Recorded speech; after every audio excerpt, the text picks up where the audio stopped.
Hello అండి, welcome to తెలుగింటి chef. ఇవాల్టి వీడియో వచ్చేసి బ్రెడ్తో బ్రేక్ఫాస్ట్ రెసిపీ చూపిస్తున్నానండి.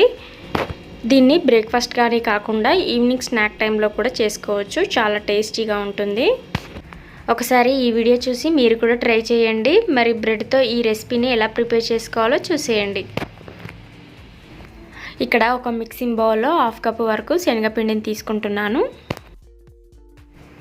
ఇప్పుడు దీంట్లో 1/2 టీ స్పూన్ కారాన్ని వేసుకోవాలి. అలాగే టేస్ట్కి సరిపడా సాల్ట్ని కూడా వేసుకోవాలి. అలాగే దీంట్లో ఒక 1/2 టీ స్పూన్ జీలకర్ర పొడి వేసుకోవాలి. ఇప్పుడు దీంట్లో చిన్న ఉల్లిపాయని ఇలా చిన్న చిన్న ముక్కలుగా కట్ చేసుకొని వేసుకోవాలి. అలాగే కొద్దిగా కొత్తిమీరను కూడా వేసుకోవాలి. ఒక 1/2 టీ స్పూన్ అల్లం వెల్లుల్లి పేస్ట్ కూడా వేసుకొని స్పూన్తో ఈ విధంగా అన్నీ కలిసిపోయేలా కలుపుకోవాలి. ఇప్పుడు దీంట్లో కొద్దిగా వాటర్ని పోసుకుంటూ కలుపుకోవాలి.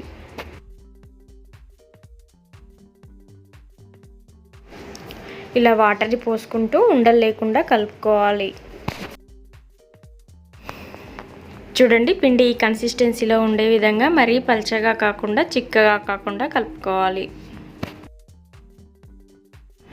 ఇప్పుడు ఒక వెడల్పాటి ప్లేట్ తీసుకొని కలుపుకున్నటువంటి పిండిని ఈ ప్లేట్లో పోసుకోవాలి.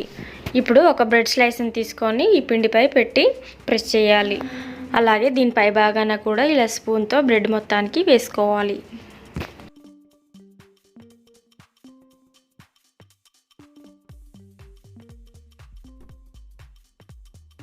ఇలా ఈ విధంగా పిండిని బ్రెడ్ మొత్తానికి పట్టించాలి.